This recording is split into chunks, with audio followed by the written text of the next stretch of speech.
Welcome to Alternate Ending, where we're discovering good movies, one bad movie at a time. I'm your host, Tim Brayton. Typically, this would be the week that you would hear Brennan Klein and I discussing a horror movie as part of the Bride of Alternate Ending podcast series. But this week, the third week of March 2026, has just been the week of the 98th Academy Awards. And as movie podcasters are wont to do, we are here to talk about the Oscars. Because it's the Super Bowl of movies, so you gotta spend some time talking about it. So this week we are going to be doing a special episode talking about the Oscars. Next week, Brennan and I will be back. Speaking of the Oscars, with recent Oscar loser Ethan Hawke, loser at the Oscars, winner in our hearts, who appeared in a horror film called Daybreakers. We'll be talking about that on our next episode. But tonight I have with me two of our friends from California, which means I assume you were both at the ceremony. Cameron Shaw. How are you doing tonight, Cameron? Good. I was at the ceremony, but I was sitting behind Jacob Elordi, so I couldn't see Oh, so anything. no one could have possibly, Yeah. yeah. Yeah. And then also appearing with us tonight is Caleb Wimble. How are you doing, Caleb?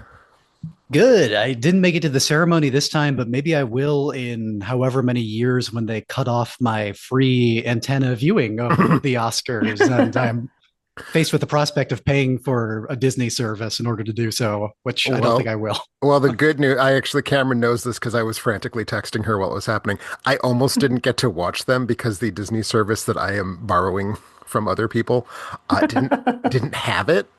But Oh, I was able to sign up for YouTube TV with an email that I have not previously used to sign up for a free trial of YouTube TV. oh, excellent. So all got there. Although I'm pretty sure, if it's not next year, it's the year after. The Oscars are moving to YouTube. That will be their like home, Yeah. Yeah. which I With think no it's 2 years. televised broadcast? yeah, That's 2 years, right? I it's believe so. soon. Yeah. Okay, Oh, yeah, that's what, which was shocking to me when they announced it. what a horrible bummer that it'll be for the 100th Oscars that they're It going to is a make that horrible shift. bummer. Uh-huh. Like, yeah. Don't Well, get me they started. they they are tragically fading in cultural relevance. I don't know if this year's ratings came out, but the Mhm. glory days when a third of America was watching the Oscars are not here anymore. And now Americans will be the only people in the world who can't watch them for free. It would seem that way. Yes, I'm sure there will be ways. But yes, so three Americans who did watch the Oscars are us. So I wanted to we'll be talking about, of course, about the winners, the people who were there, and so on and so forth. But I just wanted to get your thoughts. The ceremony, broadly speaking, like how did you feel about this year's Academy Awards? Caleb, let's start with you. I thought this was a pretty fine one as Oscars go. I continue to think Conan O'Brien is a solid choice for keeping these things going, and some of the bits worked better than others. I'm sure we'll get into the particulars of the comedy of the night. I think the places where they usually fall flat, they fell completely flat. Like the In Memoriam, once again, was kind of a disaster in a lot of embarrassing and strange Oh, ways. Interesting. But interesting. Ooh. I don't know. I think they have never gotten that quite right in any of the time I've watched the Oscars. But Sure. um, I yeah, we'll talk about this too. I think I had a much higher success rate with my gut instinct ballot than I have in the past, and it felt like most of the night came down to the one particular showdown between sinners and one Hmm. battle after another for the given categories. But on the whole, they kept the ceremony moving, starting earlier. They did start earlier this year, right? That it felt earlier. Hmm. That was a good choice. Apparently they started this time last year as well. It felt early to me, but also it was like super late this year, so I'm not sure if it was pre-time change last year, which might be Oh, why there felt like there was so yes. much daylight Oh, hours. Like we had, yeah, that that was makes probably sense. it. Yeah. The addition of daylight, but yeah, I mean, I mostly enjoyed watching them. I think it was, we'll say, an A minus on the Oscar Okay, performance rating. cool. What about you, Cameron? What did you think? I thought it was fine, fairly tight. Like they did not go on and on. There were some unfortunate playing off of various Hmm. people. There always is, but like maybe a bit more so than usual. Hmm. Um, and I felt like the absence of all of the song performances was a great choice. And yet a little strange. I mean, they chose the big hit ones, and that makes sense. It's I can't imagine that every Best Song nominee was stoked about that. I think Um, one of them took to the trades to express her oh, lack of really? stoked. Diane Warren was really mad. Shocking that it was Diane Warren. Yeah. She deserves to be mad. I mean, the precedent has been set that that's sort of, first of all, like the time that everybody goes to the bathroom Hmm. during the Oscars is when the song that you don't like comes on, or goes and gets a drink or makes dinner or whatever. Um, and second of all, it just seemed to really show their hand as far as who was going to win. Oh yeah.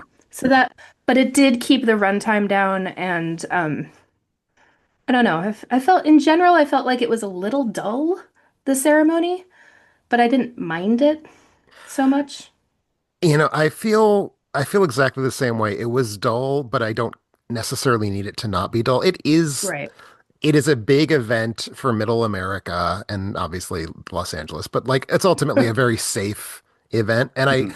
I feel like they telegraph that when they hire Conan, this I think the second time now that they've had Conan host, and it feels very much like they want him because they know there won't be headlines the next day. Mhm. Right. Um so I agree that it was a little dull. I think it was harmlessly dull. Even the like genuinely worst parts of the show for me were still very much just like cheesy Oscar shit, which you're there for Hmm. in a sense. Um, I don't want to get too much into the specific weeds, but I will say, Cameron, to your point about the playing off, uh, I feel like that was really bad this year compared to a lot Yeah. of years, and specifically, like I was kind of feeling it sort of, but then when the winners of Best Song, they just like Yes. that Yep. was like an ugly moment. I think that was the Mhm. the one like truly sour beat in the night to me was when they just kind of pulled the camera back and Conan like yelled that they were going to commercial basically while the guy was trying to talk and it just felt abject. And they Yeah. didn't even vamp up the music. They just blasted it immediately. There was Yeah. no real Hmm. warning shot on that one. Yeah, no, Hmm. and I think you could tell that they were trying very hard to keep to the 3.5 hours because earlier they'd been a little more flexible. Like one person, uh, like she started, I think it was a woman. One person started talking, and then the music played up, and she was like, "Oh, never mind." And then they kind of like felt like they got chastened, and then dropped the music Yeah. down so they could let it. It was one of those ones where like three people are up on stage. Yeah. Mhm. Um, so like earlier in the evening they had been a little bit more flexible, but the song one just felt hostile to me. Mhm. Well, it also felt kind of bad because the first person who spoke, who's the writer of the song, has given a few speeches before. And Mhm, like, it just kind of felt like she could have backed off a minute and let somebody else talk. for But sure. yeah, she seems to think that that movie has like saved humanity, and it bothers me a little Both bit. But both winners of K-pop Demon Hunters were talking Mhm. about it like it is the most important work of humanist text. yeah, And yeah. also that we've never had movies starring Korean people win Oscars. Mm. And it's Right. like that's Mm, specifically not true. yeah. But, I get it. It's the first American-made movie about Korean singers singing in English that has won an Oscar. So that's a form of record setting. Sure. Sure. Yeah. But yeah, let's go ahead and I mean we'll talk about the show, of course, because what we're here for. But let's talk a little bit about the awards because it is, the ostensibly giving awards to the best films of the year. And I'm curious, Caleb, you did mention your sort of gut instinct ballot. I'm wondering how y'all did in your predictions. I will lead off by saying, and I didn't publish my predictions this year, so I apologize to Mhm. the world for that. But I did share them with Cameron and a couple other people, so she's going to keep me honest here. I went 18 categories, and I missed all of the shorts, which this was I think a year to miss all of the shorts. But I also did the swap that I think a lot of people did, where I missed Sinners and cinematography and went one battle after Mhm. another in casting, so it kind of worked out. But like, Mm. yeah, so I went 18 of 24. How did you guys do, Caleb? What was Okay. your gut instinct? It was 17, which is good for me. And this was basically going off the vibes of how people were talking about them in LA. I didn't even look at the Critics' Choice Award results Hmm. or anything, but just on the sense I had around town. from people that I would meet and chat about movies, and the movies people were excited to tell me about all the time. That was sort of what I came to on that basis. Cool. Cameron, how about you? I also got 17, which is I'd say about average for me. I I really got flummoxed by, I felt like for quite a while in the last couple weeks, the momentum for Best Picture had been behind Sinners. Hmm. Um, so I was thinking like this is going to be, Sinners is going to end up taking like 8 awards, and they didn't. It was much more evenly split between that and One Battle. I think I'm happy that One Battle won. There's a lot to be said for Sinners as far as a like cultural moment, but I liked One Battle as a film better. Um, I let's see, the big ones that I missed were international feature, Mm. which I kind of feel stupid about, like given the number of acting awards that or nominations that Sentimental Value got. I should have seen that coming. I just really wanted it to be The Secret Agent, so that was kind of my like go with your want and not your brain Yeah. moment. Um, Those are the and best let's kinds of losses on these ballots. Yeah, yeah. And I didn't predict Sean Penn. I predicted Stellan Skarsgård. So Oh, in same. that race, yeah, I was surprised. I thought Sean Penn was a little too like cartoonish for most people in there, but Yeah. guess not. Yeah, I will say the one that I missed that I'm mad that I missed, I had Sinners for cinematography from like nominations day until about a week ago. And Ah, then about a week ago I was reading something that was like, well, one battle after another won both the ASC and the BAFTA. And it was like, not the mm-hmm. ASC and the BAFTA, my stars. And I switched over. It was like the last thing I changed. I Oh, was I was riding that wave too, where yeah, it seemed like One Battle was really collecting all of those Yeah. awards. And but I did end up predicting Sinners, and I am obviously stoked that Autumn won. Yeah. I Correct me we if you knew her in grad school, correct? Yeah, I mean, I wouldn't say that I knew her super well. We worked on a couple of shoots together. She was a year behind me at AFI, and obviously her career has gone in a much different direction than mine. Oh, yeah. So, but she's a good person and always funny on set and like very talented, obviously. Even like from the get-go when she got there as a first year, it was pretty clear that she had a really distinct eye. So I'm stoked that she broke that glass ceiling, and then also being a woman of color, I think is really a big deal that the first woman to win a cinematography award is a woman of color because let's be honest, it's really an old white man club, Mhm. the hmm ASC, and Yeah. I say that with love. But yeah, I'm glad she's there. So yeah. So I'm curious then, would that be your pick for your favorite win of the night, or would you have a different like which award Oh, made you that's the a good happiest to see it question. handed out? I mean, I think that is I wasn't expecting to have like the emotional reaction that I had to her winning.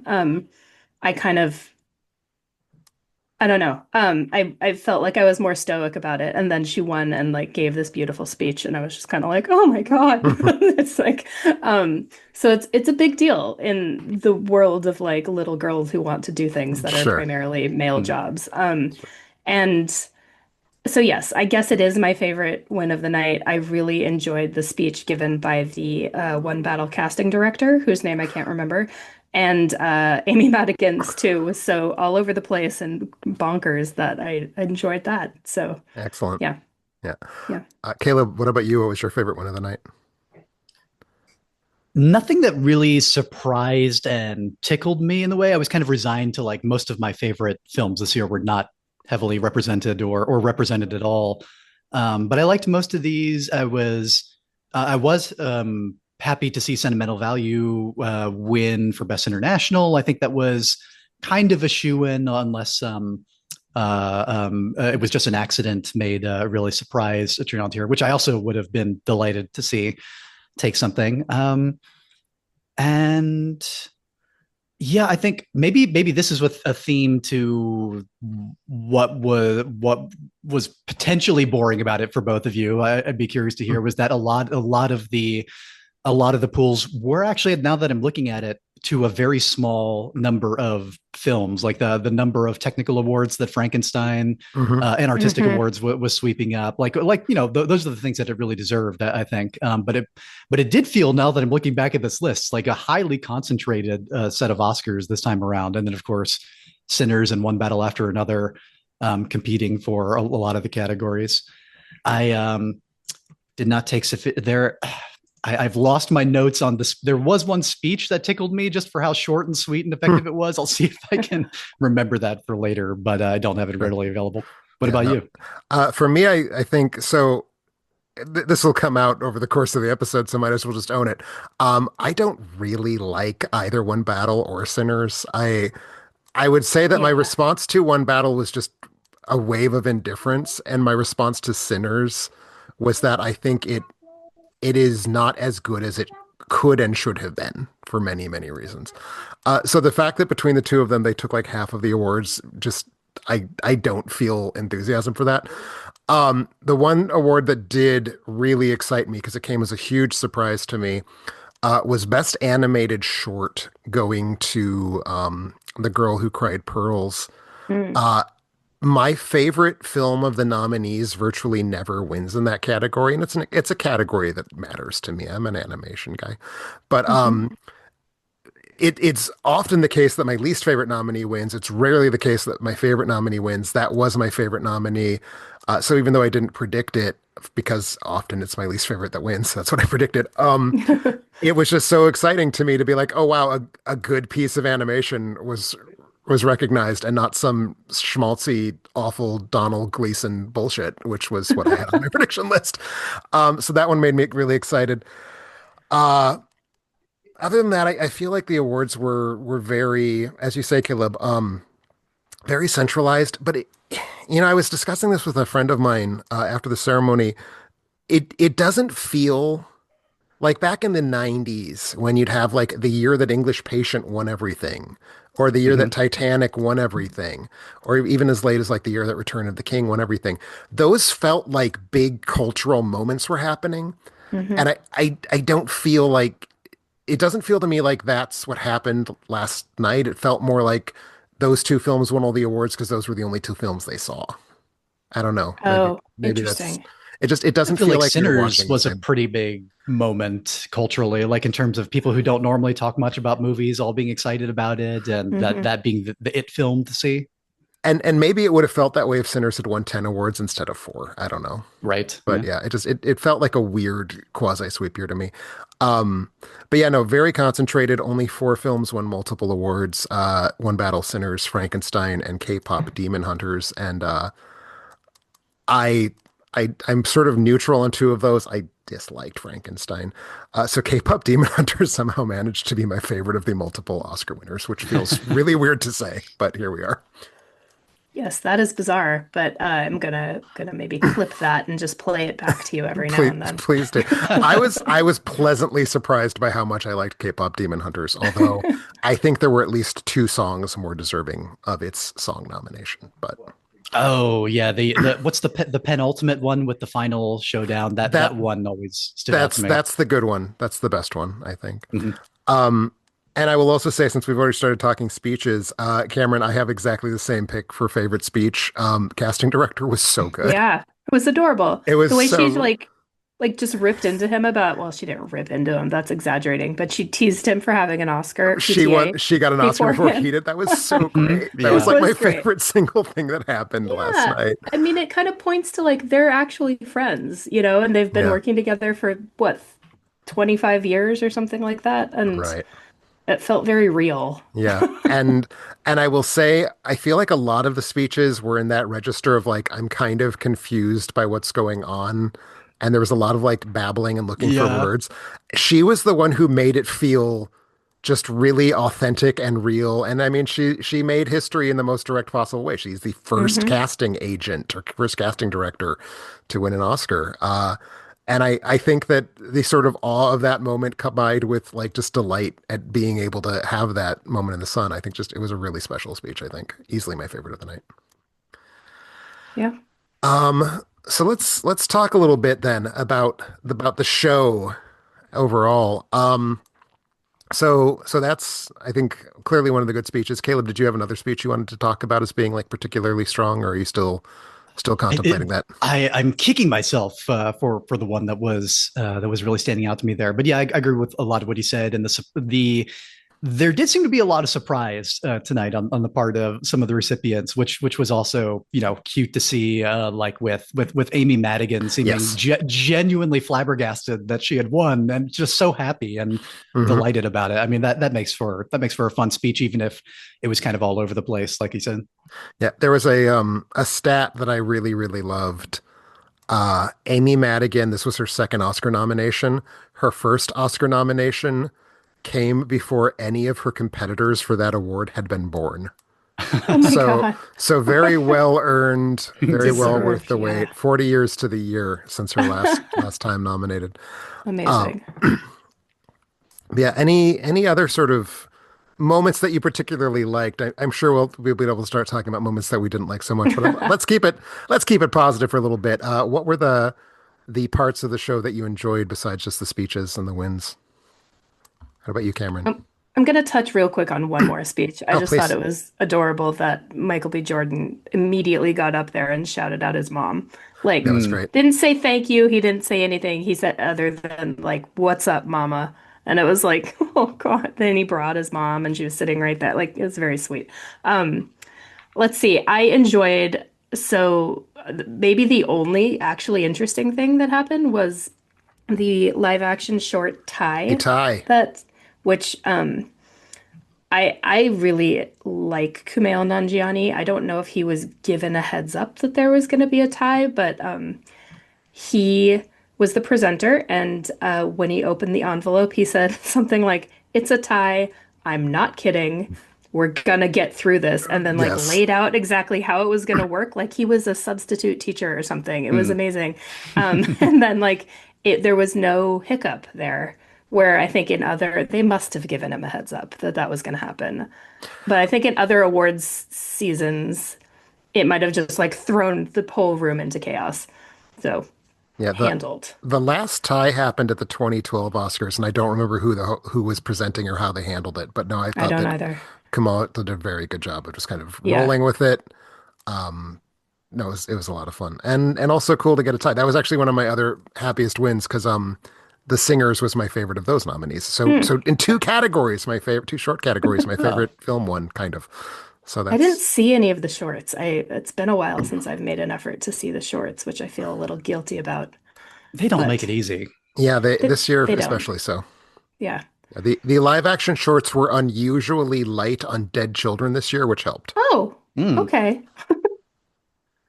The docs, on the other hand, I think were kind of Oh, heavy on dead children. this year's documentaries were a nightmare to get through. I think I liked Yeah. one of them, or not liked because like is the wrong word. There was one of them that I didn't feel like beaten to death after I watched it. Yeah. Mm. Yeah. So, Yeah. um, but yeah, Caleb, did you have any particular other moments that you wanna? Yeah, not the one I was trying to think of, but I did remember that for best original score, Ludwig Göransson's speech I thought was quite a good one in talking about his father's history with music and everything.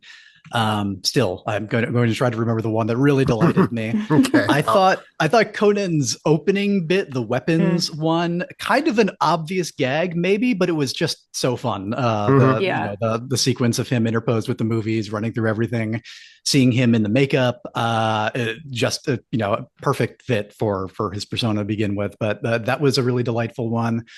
Some of the other bits were a lot less even, and a lot less appreciated. But I feel like that and a couple other key ones were delivering. Um, some other I it did feel, I don't know if it was just because it was called out early on, but a lot of the speeches were very focused on the collaborative element, and on just it was a lot of, I think, acknowledging everybody else there that contributed to them. Again, maybe just because that was highlighted, it was on my mind, but I think for the most part, everybody was um, everybody was really engaged with the rest of their cast members, their crew members, trying to highlight as fast as they could before getting the hook and pulling people off. Mhm. Um, yeah, I don't know if there was anything else that really stood out. Again, just like a generally mostly pleasant and fine ceremony without too many major hiccups. Which, um, yeah, I would agree. And I'd say I think that Conan's bits throughout, like obviously they weren't the funniest thing because that's not what the Oscars are for, but even when they were kind of not playing, I think that he just has such a good way of kind of playing off a bit that's not working in a sort of playfully self-deprecating way. Like yeah, I yeah. never was sorry that he was on screen telling jokes, even if the jokes were like bad. Um, Yes. Oh, and I did remember another one of his that I thought worked really well. The Ventura Crossroads ad for making movies smaller and phone That was I that was corporations. did. funny. Yes. I That like was an that on one. point dig. Yeah, Yeah. no, the I would compare that to the making movies for Generation Alpha bit, which I thought was kind of dreadful, but no, the skinny one was really good. Like the bit where Verticals. Yeah. the verticals was good. It was the one Yeah. where he did like the meme, I thought was terrible, but that's okay because it was cute. It was terrible in a cute way. Yeah. Um, but yeah, I I would. also, What? sorry, go ahead. No, you go. I enjoyed also the YouTube, like the Oscars is going to soon be on YouTube, and then it kept getting interrupted by Oh yeah, yeah. commercials starring Jane Lynch for like a flashlight, I That which was good. I feel like like if it had not been Jane Lynch, I would not have liked that yes, bit, I but it was Jane agree. Lynch and I loved it. Yes. So that was well done and well cast, I suppose. Yes. I I will perhaps begin branching into cynicism a little bit and say that one of my favorite moments was that Sean Penn didn't come. And so we were spared a Sean Penn speech, and also that Kieran Culkin got to just Call him out. slam Sean Penn. Yeah. Yeah. Uh, So do we know why he didn't come? Does no, anybody? no idea. No Okay. idea. Apparently, this is a long running habit of his of not showing up for Oscars that he's nominated for. He's been doing this since the 90s. This is the fourth or fifth time. Okay. And he's done it for many other award ceremonies. He seems to hate award ceremonies in general and the industry tone around them. He's talked about. I think it was one of the last few years. He said that if he said, "Oh, if I win, like melt down my statue and make bullets to give to Zelensky in Ukraine, like something like that." So I think and I think I should have looked this up before the call, but I think he was apparently heading to Europe and possibly to Ukraine before this one. Let's see. Hmm. Okay. Okay. I, has he given any like acceptance speeches at the Oscars? I mean, this is his third Oscar, right? He definitely accepted he like was in person to accept an award earlier this season. I don't remember Okay. which one it was, but surely he must have. I can't immediately recall. Yeah, I can't either. But I don't remember him being like notoriously absent a la Marlon Brando or something. Right. Mm. So Yeah. interesting. It's Yeah, verified. strange. He was in Ukraine. Okay. Okay. It's strange to me that he now has three Academy Awards because he didn't want it. He wasn't campaigning for it. And like he's not someone that people like in the industry. Like he has obviously a reputation as being a fairly unpleasant person to be around. Yeah. And yet here we are. Benicio doesn't have two and Stellan doesn't have one, but Sean Penn has three. So Yeah, which Which Indelible I is guess odd. I guess it speaks to the politics are not so simple and political in some ways as like the way that people talk about the insider trading on the ceremonies. Like Mm. it's not that it is very political and based around relationships, surely, and the campaign effort and everything, but not just a popularity contest for sure, Clearly, given clearly. Sean Penn's reputation. Yeah, Um, I mean, I think that it's this kind of that performance winning. Like I liked his performance. I thought it was reprehensible and that was the point. But it is often said that like the Oscar, the award is given to the biggest and most of every category. And Mm, that I think definitely applies to him that does for in sure. sure. Yeah. He yeah, was the most. he was the most supporting. He was a Yes. lot of performance. Yes. Yeah. Yeah. I I will say that a significant part of why I did not gel with that movie was that I really did not gel with that performance. So Okay. life goes on. One day I will no longer have to hear of the name one battle after another every single day, and that'll improve my mood in general.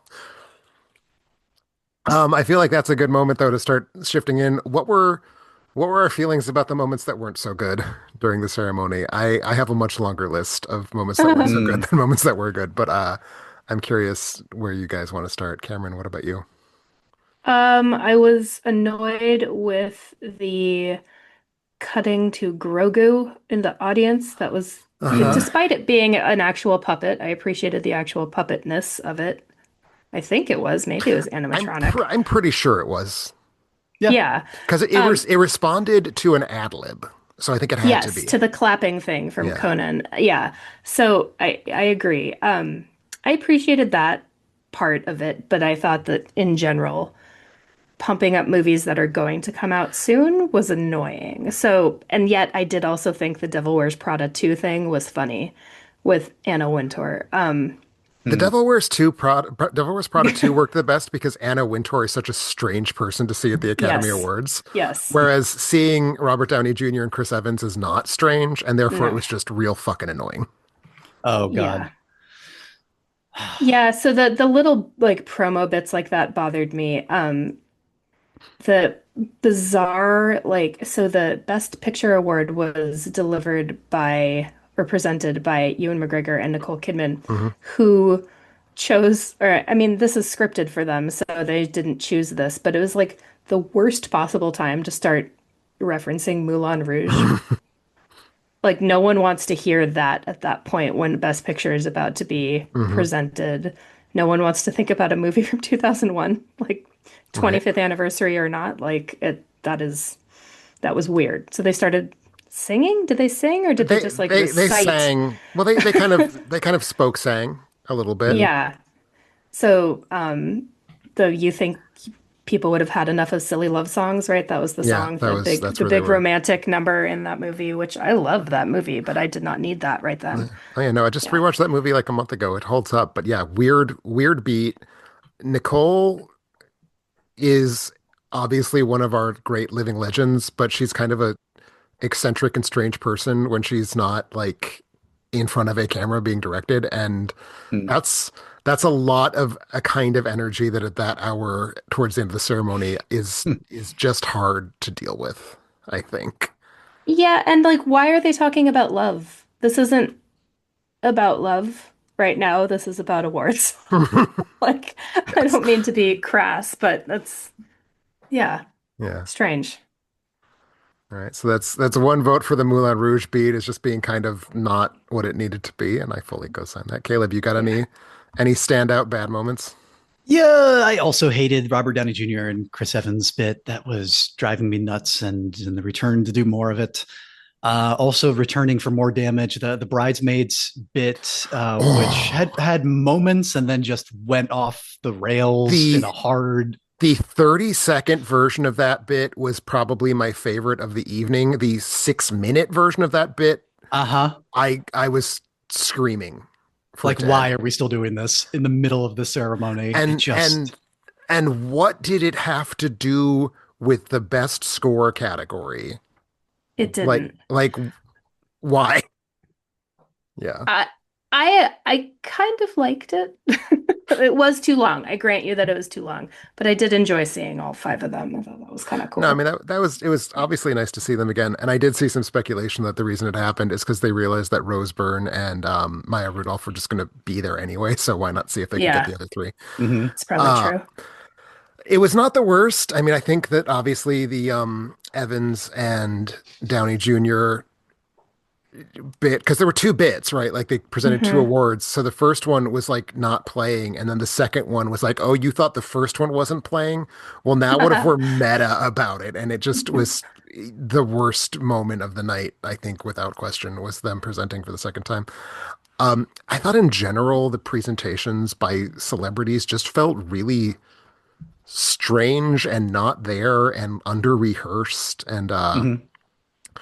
there was a moment where Bill and Lewis Pullman came out Oh and yeah, that was and weird. Uh huh. I like it was just this impenetrable non-joke about Lewis Pullman being or not being the recipient of nepotism, but it also felt like Bill Pullman did not realize that the joke was that Lewis Pullman is his son, and maybe didn't realize in the beat that Lewis Pullman is his son. And It's strange delivery. it felt very peculiar. It did not feel like they were at the same place at all. Um, and then the other one that I just found kind of really, really hard was Pedro Pascal and Sigourney Weaver. Mm. Um, Oh, I Sigourney Weaver, another legendary goddess who I love. I feel like she had to be high. Well, Like she was. Go ahead. yeah. Didn't that lead into the Grogu thing That led too? into the Grogu thing. Yeah, Yeah, the whole thing was yep. bad. You're right. Yeah. yeah, and like it just just people not seeming to understand how to read a teleprompter all night long. Basically, every time anyone besides um, uh, Conan O'Brien was like doing a thing, it just felt really confused and herky jerky. So none of those bits worked for me. And I did want to ask you two if you experienced this or if it was just me. Was the sound mixing just completely terrible, or was it because I was watching on YouTube live? It was completely terrible. Okay. It like to the extent that my TV was in the wrong mode. But it has a sort of like algorithmic mode where it attempts to correct for like sound Um, imbalances and errors. And I was like, what is going on? Why does this sound so strange? And I switched it back the way it's supposed to be to standard. And immediately was like, oh, that's why it was going nuts. The mixing is wildly off. People were coming in and out. The volume was all over the place. yeah, the whole thing, like the music was in weird places. Some of the Mhm. microphones were too hot. Like in particular, I Mhm. noticed during that same godforsaken Robert Downey Jr. bit, he kept like peaking his microphone Yeah, and like, a lot of pops from other people too. Hmm. yeah, yeah, I no, did just not notice any of this, so I'm so glad you guys are tuned into sound because I was just watching. that's fair. That's fair. I wish I hadn't noticed it. It was making Yeah. me really unhappy. Yeah, it felt like there were a lot of tech issues. Like there was the sound issues, Yeah. but there was also a moment during the presentation of casting director, which I thought was lovely. I thought that was probably the best presentation overall in terms of the people who were there not seeming to be weird pod people who didn't know how to speak English. The sense of this is a historic moment, but also the history is real, like inside baseball to our industry. So let's not overemphasize it. Really nicely Mhm. done. Having the five people come up and like talk specifically about why they were grateful to the casting director, I thought was really nice. But there's a moment where I'm trying to remember who it was cutting from. Uh, I want to say it was the speech in support of the casting director for The Secret Agent. Hmm. Hit a pause, but it wasn't done. It was like the person presenting was waiting for like an applause line or something. And then the director of the the show cut to Delroy Lindo to start talking Sinners, but then the secret agent person resumed their speech, but Hmm. they just hung on Delroy Lindo. Hmm. And it was amateur hour. It was like, this is Yeah. just cut back. Like it's okay. I know that this is live TV, but it's one thing to make the mistake cutting the first time, but just move back to it. And they just hung on Delroy Lindo's face for like 10 seconds while he was just standing waiting for Standing. his cue. There Do were a we know few of who those. Sorry, go ahead, Caleb. Sorry, I was going to say there were a few of those when they were like calling out folks in the audience at various times where it was like going to the wrong face Mm. or getting to the face like two persons later so that they were completely out of order and yeah, it was noticeable. Do we know who directed this? I don't. I can see if I can find that out real quick. Um, 'Cause, you know, sometimes it's like Steven Soderbergh and they make a big deal out of it, or right. yeah. I feel it's not typically someone on the scale of a Steven Soderbergh, but No, but if it is hasn't Steven Soderbergh, shame. hasn't was it the Oscars he directed It was or the was it pandemic like Oscars Mm, that he directed pandemic yeah. specifically. Oscars? Okay. Uh, Hamish Hamilton. Not someone I'm familiar with. He Interesting. is a he is the director of the Super Bowl halftime show. He has been directing the Hmm. halftime show since 2010, apparently. Okay. So A good year for that. It someone was a good year. who apparently has 15 years of experience directing high stakes live TV. Uh, and yet, also looks like he's directed several Emmys, but this is only his second Oscars. There were also a couple times when it like cut to a camera that was in transition, like clearly being Yes, handheld, walked down an aisle or something. It was like, yes. why did you cut to that one for? And it was just brief blip, but like Hmm. that's yeah, I don't know. It was a little amateur hour. It's true. I say that as somebody who could never do this, but But you would also have not gotten a but I will sit multi-thousand here dollar. and judge. But the thing is, you didn't take a multi-thousand dollar check to do it. And if you That we had know done of. it, Yes, I would like true. to assume that you would make sure you had the skill set to do it well. That's all I'm saying. Yeah, I would try. Yes. I don't, So, yeah. um, so yeah. Any other big like terrible moments or just other big moments in general, like things we didn't talk about other than the In Memoriam that gets its own little section of the show. But any I other Hmm. moments we think want to make sure we touch on? just maybe Hmm. Conan's worst joke, I guess, was the Jonas Brothers pronounced Jonas Brothers one. Yeah. Flattest moment of the night, possibly, and it was not the only flat joke by any measure. Yeah. It was his flattest moment. I feel like flattest moment of the night cannot, in good faith, be given to Conan O'Brien. Sure. There Yes, were yes, some his in very particular. flat beats. Yeah. You have anything else you want to I touch on? thought that the performance of Golden, first of all, seemed like that should have been like way at the beginning of the show because Hmm. all the kids want to see that. It was like towards the end, I want to Yeah. say. Um, it was also kind of flat. It was like this is a big poppy, joyful song. It was a little restrained that musical number, which was surprising compared to the one from Sinners, which was huge and like Mhm. sprawling and operatic and everything that Yeah. that scene in the movie is. Hmm. It was bizarre. The two, yeah, I was thinking about that afterwards because it was so strange to me that the K-pop Demon Hunter song was like such a afterthought. yeah, Uh, I feel part of it, and maybe this is something for us to chat about. The set, hmm. like the set for the show was very like tiered. It was like diamond shapes in Yes, like three levels and all those like strange kind of plinths or not plinth pillars in the background. And I don't know why. I guess I don't know why the Sinners bit worked. I guess would be the question I'm now raising in my head because it did.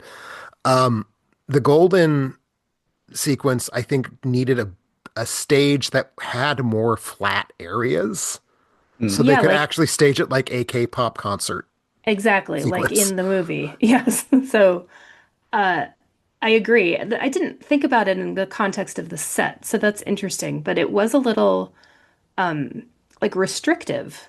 And it also in past Oscars, they have changed the set up a lot for Hmm. different musical numbers, and I don't think they did that at They all. didn't really know. Yeah. I I did not like the set. It felt cluttered to me. Like it felt like there was too much stuff in it. Hmm.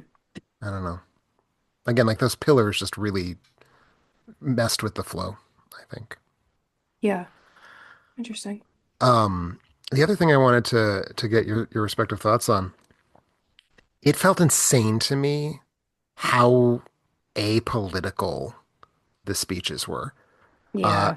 Javier Bardem said "Free Palestine," and that was like, and then Jimmy Kimmel and Conan each had like one joke apiece that was a not especially funny joke where they studiously avoided saying the word Trump. Hmm. And Mm. that was like it. And I don't necessarily mind because too many political jokes can be their own form of torture at the Oscars. But it's The so fucking weird to me because I remember the Oscar ceremony after the Iraq War started, where that was like a kind of constant hum in the background, and there was just zero political content to these the Oscars. Mr. Nobody speech, that one, um the first who was it who spoke first for I did not see Mr. Nobody Against Putin. I think it was the producer who It was, spoke for one of yeah. the It was producers.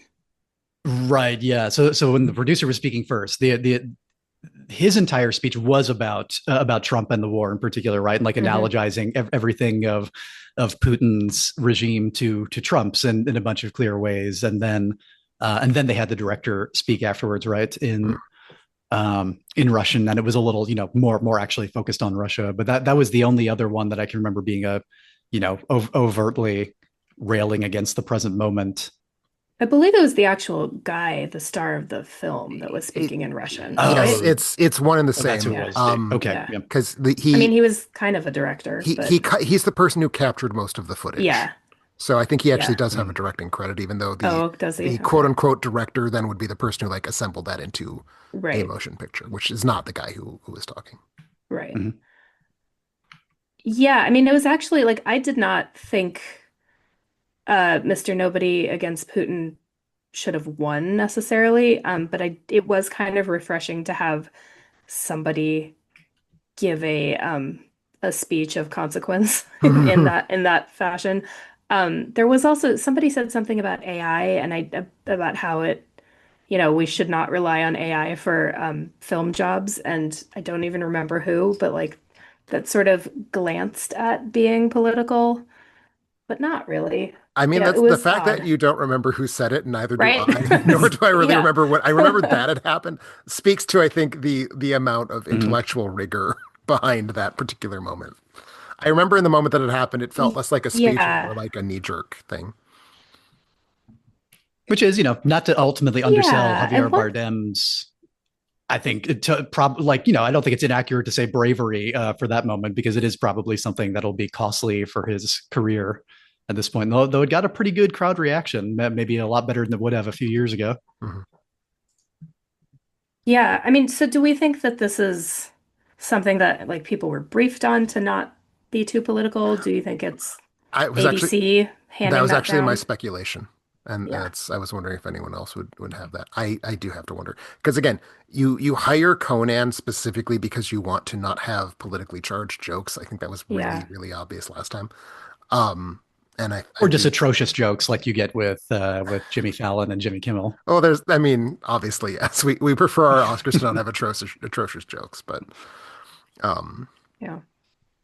yeah, no, I mean, it's not something that like necessarily offends me because I don't necessarily think that celebrities in Hollywood are in the position to have very deep, important thoughts on politics. It struck me as odd that no one was even remotely trying because we're at war, and Right.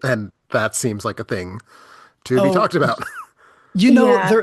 there was though a lot of people constantly they were just being so oblique because they were regularly bringing up the this is an international craft and we are here to celebrate all these artisans around the world, and it felt like very pointedly bringing that up as much as they could of international cooperation and all that sort of thing, but it is a way of dancing around in Yeah. itself and Mhm. not acknowledging the elephant in the room. Yeah.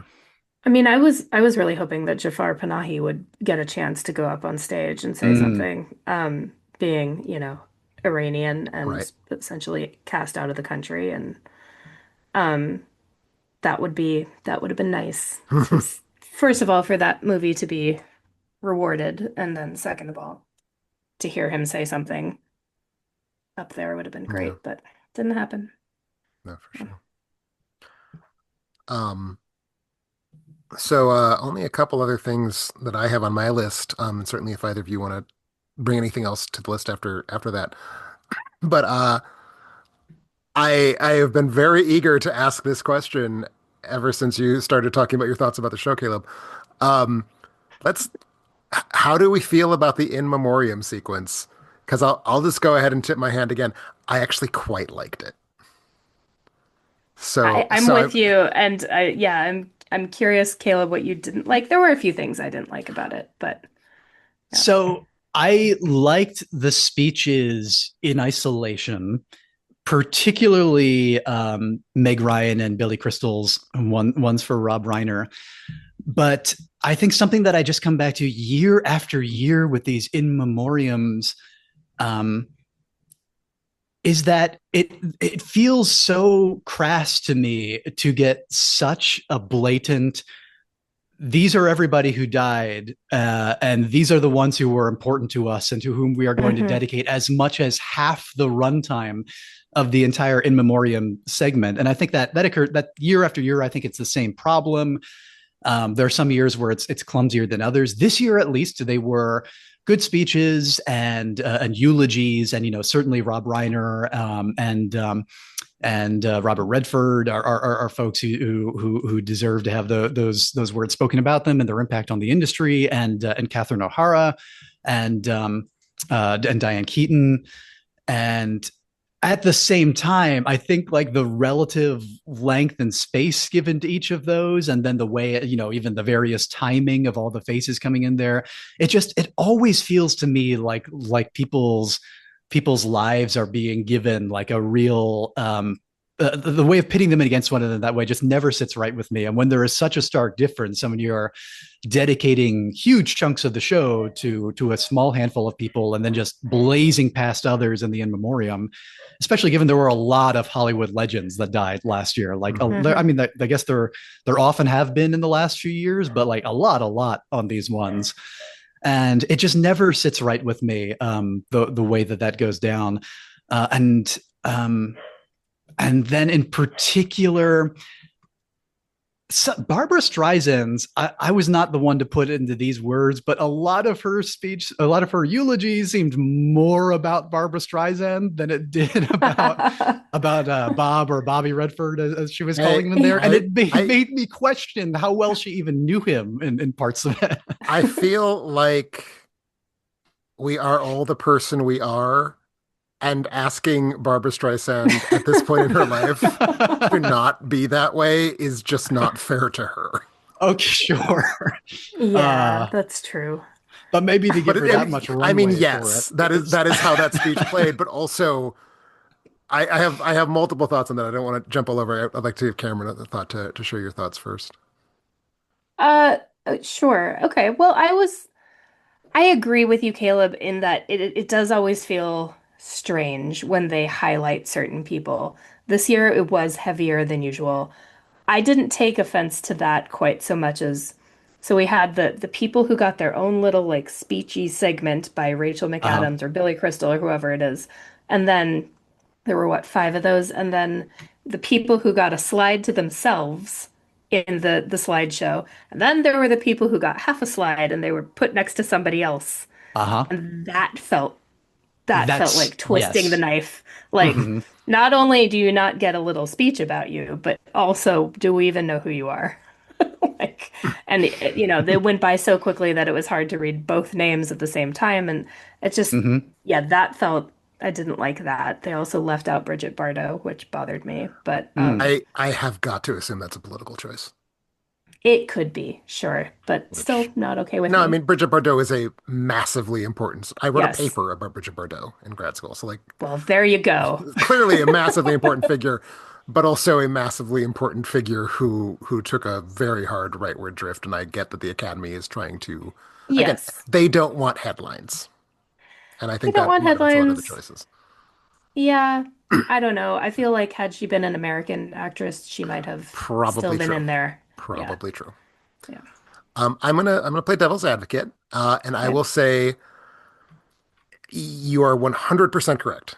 It is it is a horse race between dead people. I'm just grateful that they either no longer permit or they just de-mic the audience. It used to be that you could like tell who the popular people were because of the sound of the Oh, clapping. That hasn't been yeah, the yeah. case for a few years at this point. Hmm. I, sort of the same thing I just said about Barbara Streisand.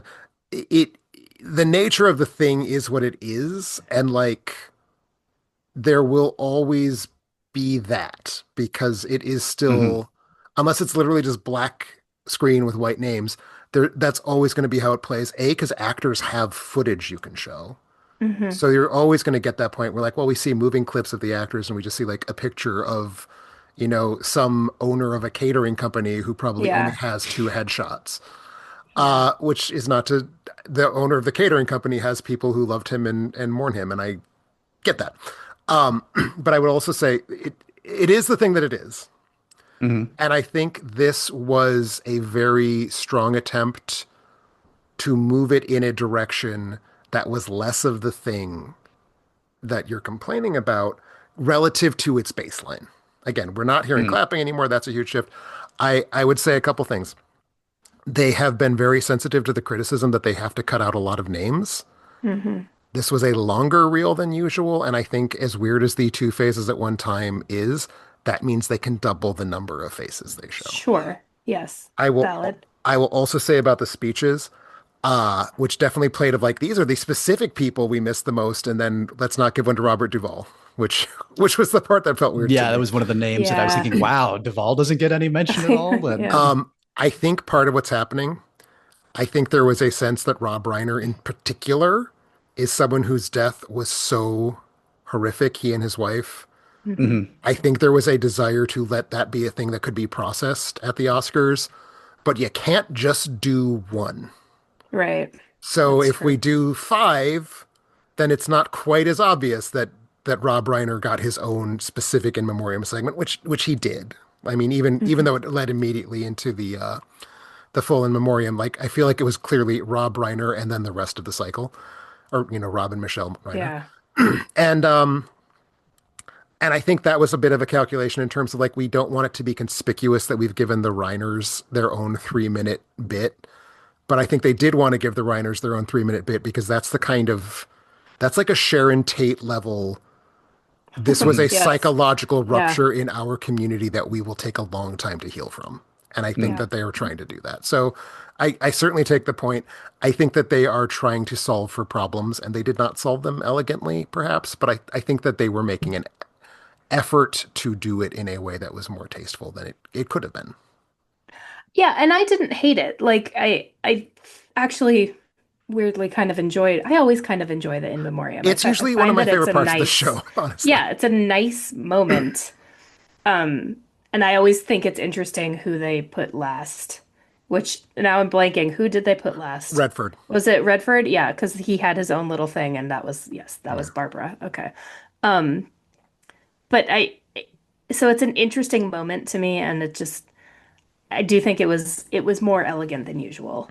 But yeah, I don't know. The two Yeah, people I on mean screen at the same time. it was a more elegant version of something that's inherently not elegant, I guess is where I Mm. land at. But Right. Yeah, fair. I appreciate that they're trying to do it in a way that doesn't feel quite as like the in years past when they've had like an actual singer come out and they would Oh like God. cut to the singer during the montage. That to Yeah. me, that is gross to me. Mm. Yes, that This is gross-ish, but it's so much less gross than it often is, I guess is where I'm at. yeah. And at least, the maybe Barbara Streisand notwithstanding, they did have people who were like intimately familiar I with working Yeah. with these, yeah, I with will these. also say I thought Rachel McAdams' speech was just beautiful. Like Yeah, I thought it she was was great. just maybe the Hmm. best passage of human speech given on the stage at the Oscars. Yeah. So that's also part of why like I don't want to not have it because it was just a lovely little thing. Yeah.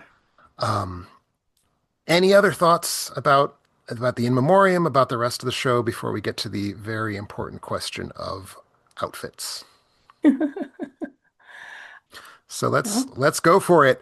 Um, in the prompt that I sent you both, I was like, let's talk about the costumes, the men's outfits, if we must. There's not much to say, Must is we? Does there? anyone have any thoughts no. about any of the men's? I appreciate Michael B. Jordan Yes, doing his he thing. Yeah, looked yeah. great. He looked great. I did think it was like, a look that we've seen many times before on the Sure red carpet, is, but he but pulls it off so it's well still that not the default look, mhm. and I think it works so well for him that I'm glad that that was the choice he made. Yeah. He looked great. Robert Yeah. Pattinson looked great. Lionel Richie's was a good fit. That's unsurprising. Um, Yeah. I any liked other men? Wagner Mora had a suit with no tie. Like it was a non-collared shirt but buttoned under his jacket. That I mean, I would watch Wagner Mora wear anything. So, I would even watch him wear nothing at all. maybe I'm a little bit biased, but yeah, that's that too. But it was different and interesting not having a collar.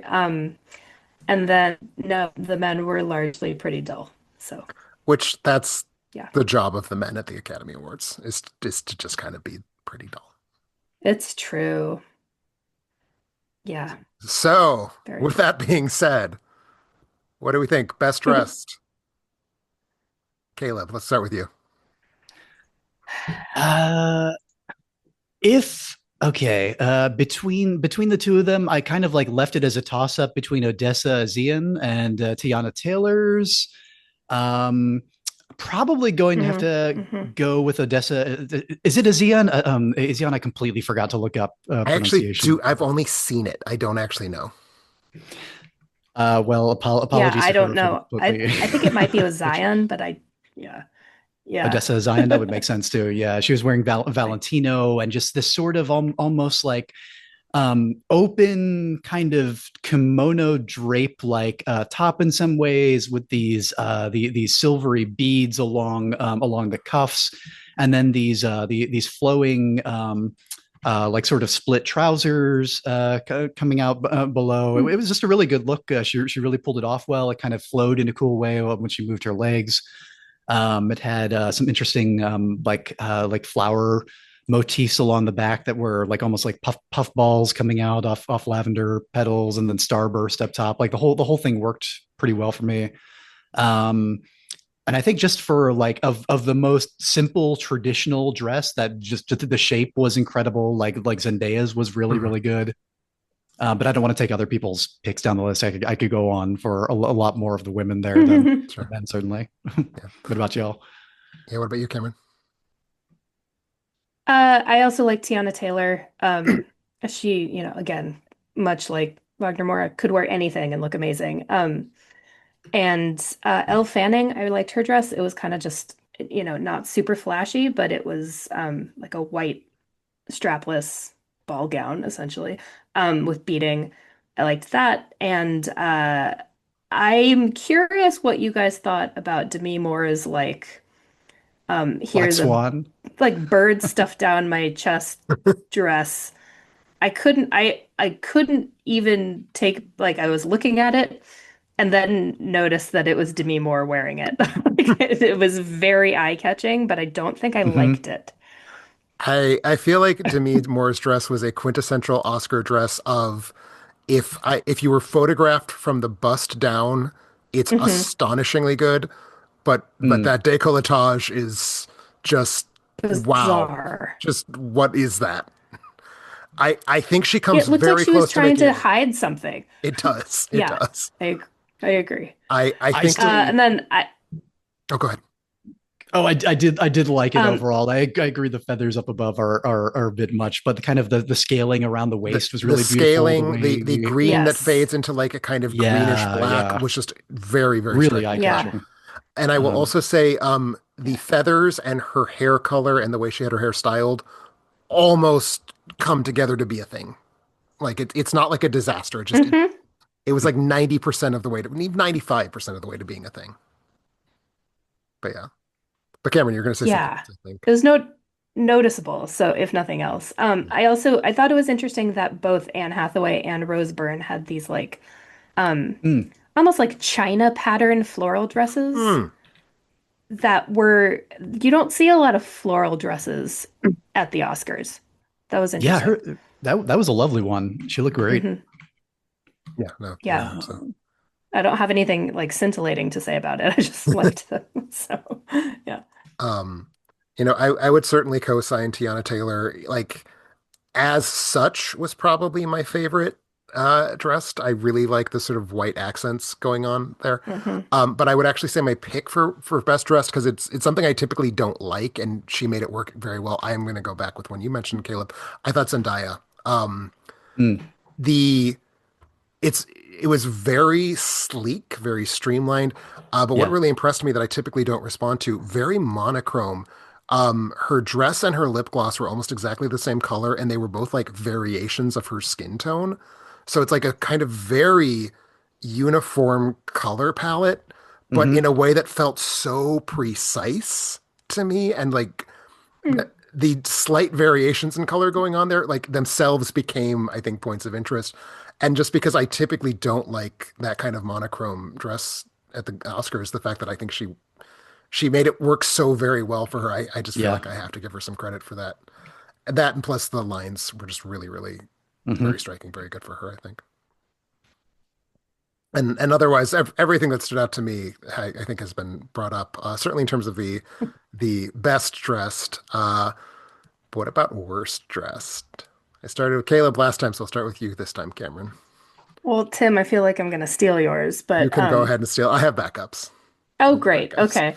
Okay. Because we discussed this last night, but the I hate to say this, Jessie Buckley's entire existence at the show I was a little annoyed with. So I liked her performance in as much as I liked Hamnet, which was medium. So yeah, on the topic of her acceptance speech, I'm just gonna say real quick, I feel like she was pretending to be surprised, and that bothered me because no one was surprised that she Hmm. won. Like, come on, dude, you knew you were gonna win. I realize that it's winning an Oscar and it's an emotional moment, but don't pretend to be surprised. Hmm. That's lame. Her dress looked like like a kindergartner had just pulled two crayons out of the box and been like, color this part pink and this part cherry red, and it didn't look good at all. I think it might have looked good in two different colors or the same color on the top and the bottom, but it was not great. So Yeah, that for me was that's very specifically about those two shades. I don't think the lines on the dress were not bad. The construction was not bad. That yeah, red and that pink. like a Maybe, Valentine. maybe, oh God, it was like a Valentine. It's Like like, maybe any shade of red would have been wrong, but like certainly that shade of red just felt awful. yeah, I completely agree. yeah. Yeah. What about you, Caleb? But I felt bad picking this category because I did not think there were any real fashion disasters of the grade that we sometimes get on the red carpet. And like a lot of the things were just people going for it or the designers going for it in a way that I could appreciate what they were trying to do. I don't think Leia Miran's really worked out with the sort of midsummer-esque like white slash tassels and then the feathered I don't know if we would call it a boa going around her neck and down into the gown, and then it's got like the little they look like mistletoe tassels underneath that potentially, like the little or holly berries rather, with like little tan tags hanging off them. I guess it's difficult to describe, but the sum effect didn't really work for me. And I think it was just funny to me that Chloe Zhao came looking like the woman in the yard. But it's a good look. Like she pulls it off. But it's but it was definitely a notable choice. Of mourning garb. I do like now yeah now I'm praising the things about it, but the combination of like the veil matte dulling effect over the then like shiny almost plastic looking lower parts of it. Mm. An interesting choice that I don't think quite comes together. What about you, Tim? I'm gonna have two different options here. One, nothing at all wrong with the dress itself, but Zoe Saldana was wearing a nightgown. Like it just I felt did like not see that. she felt like she was wearing a lacy nightie, and it just was a little, it was too minimalist for me. Mm. And given that her presentation when she was giving out Best Supporting Actress felt Oh like she yeah, was a she little, did. she felt a little sleepy to be there. And I was like, oh, I'm so glad you're wearing your nightie because you can just go right to bed after you're done handing out this statue. It's Um, interesting. I didn't clock her dress at all. Like I can't call it to mind. it's just there's nothing there. I mean, it's Okay. very plain. It's just it felt too underdone to me. Um, the other one, and I mean, for me, it was Jessie Buckley. So much so. But this is the other one I texted you about at that same moment, Cameron. Mikey Madison Oh presenting yeah. Best Yeah. Actress. Mm. Mm. The dress was not bad per se. The shoulder straps, which were like covered in red rhinestones, and they were like Hmm. artificially drooped across her shoulders in a way that you can just like feel the tape and glue holding them at precisely that angle. I could not stop staring at these like shiny plasticky shoulder straps. And Mm. then when she stood next to Jessie Buckley, The whole thing was just like, this feels So many shades of red. what is this is the reddest child's drawing ish dress situation. So again, I don't think the dress was not a problem, but the shoulder straps just felt bizarre to me. Mm. But no, I would actually generally agree. I don't think there were too many bad choices. I want to kind of put an asterisk on the feathered question mark jacket that Amy Madigan was wearing, Oh, but it's an also interesting outfit. it was interesting. And I think when you are an Amy Madigan type, you have hit a point in your life and your career where it is more important to you to be comfortable than to be like, I am making a statement. And Oh, she I doesn't give just, a fuck. I Yeah. just like that she didn't give a fuck because she shouldn't Yeah, give a fuck because she is Amy Madigan. totally. So like, It even though I don't know how I feel about the jacket, I'm glad she wore it. Mm. it felt very much like something one of my aunts would wear to Hmm. a wedding. Like That's exactly what where I'm thinking of. where Yeah. they're kind of just like, I want to look nice. I have this jacket that maybe I've worn 7,000 Hmm. times, but I'm gonna wear it again. I'm It's like, cool. absolutely a 70-year-old woman who wants to look Hmm. dressy, not like Dressy and comfortable. dressy Yeah. and comfortable. It's what Amy Madigan wears that jacket to the opera is sort of how I Right. feel about it. And Right. I think that's really cool, frankly. Yeah. Ed Harris next to her, I think, was wearing a white tux. I kept forgetting to look at Ed Harris. My mom Mhm. contacted me during the show to be like, is Amy Madigan married to the Apollo 13 guy? And I was like, wait, that's right. He would be Yes, on yes, she camera is. a lot, Yeah. wouldn't he? Yeah, I appreciate a good like Colonel Sanders moment from a white tux. Timothy Chalamet also had a white suit. It wasn't a tux. Didn't love it, but on Ed Harris, Mhm. I liked it. If I can seg away from outfits for just a second, you Please. bring up an interesting point, Tim, about the actresses presenting the actress awards as opposed to the opposite gender presenting the acting awards. Like the winner, Mhm. the opposite gender winner from the previous year Right. usually presents the acting awards.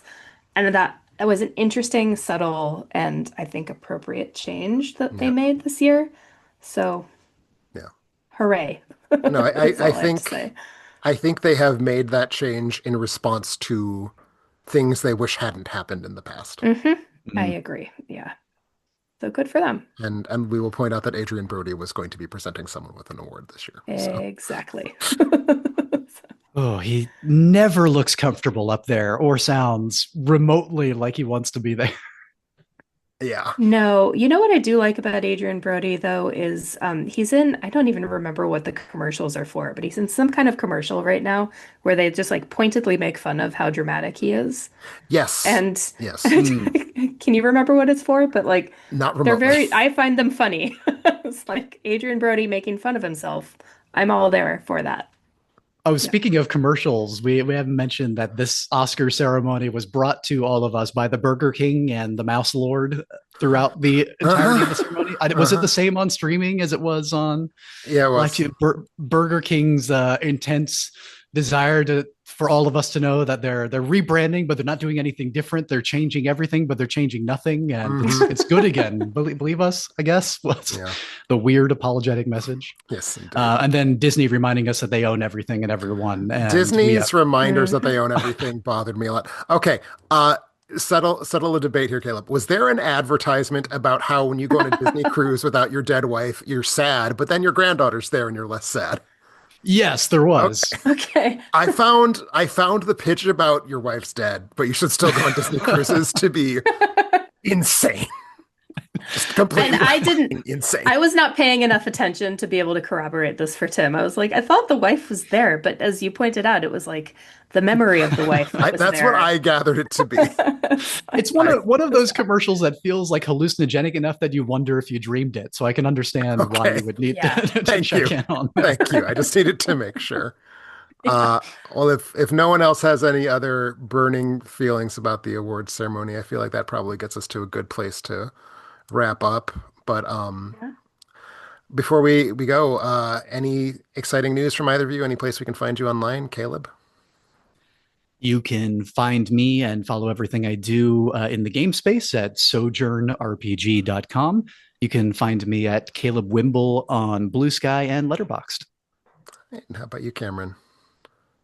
You can find me on Letterboxd at I think I'm just Cameron Shaw. And no, my as I've mentioned in the past few weeks, my Babysitters Club podcast is sort of on extended hiatus while various things happen in our lives. So Which if you are interested in listening to back episodes, including episodes starring Tim Brayton, you can find that at Stony Brook Reunion on it's called Stony Brook Reunion, the Babysitters Club Book Club on any podcast platform. and I would like to put in a pitch that I am planning on using your hiatus to start listening to your podcast because I've been meaning to do that for some time Woo! now. So yeah. Great, And of great. Got course, four seasons worth. excellent. And of course, I am Tim Brayton. I own this website. I host this podcast. Thank you all for listening. As I mentioned, next week we will be back. Brennan Klein and I will be talking about Daybreakers for Bride of Alternate Ending. So be sure to give that a listen. Thanks, everyone. Good night.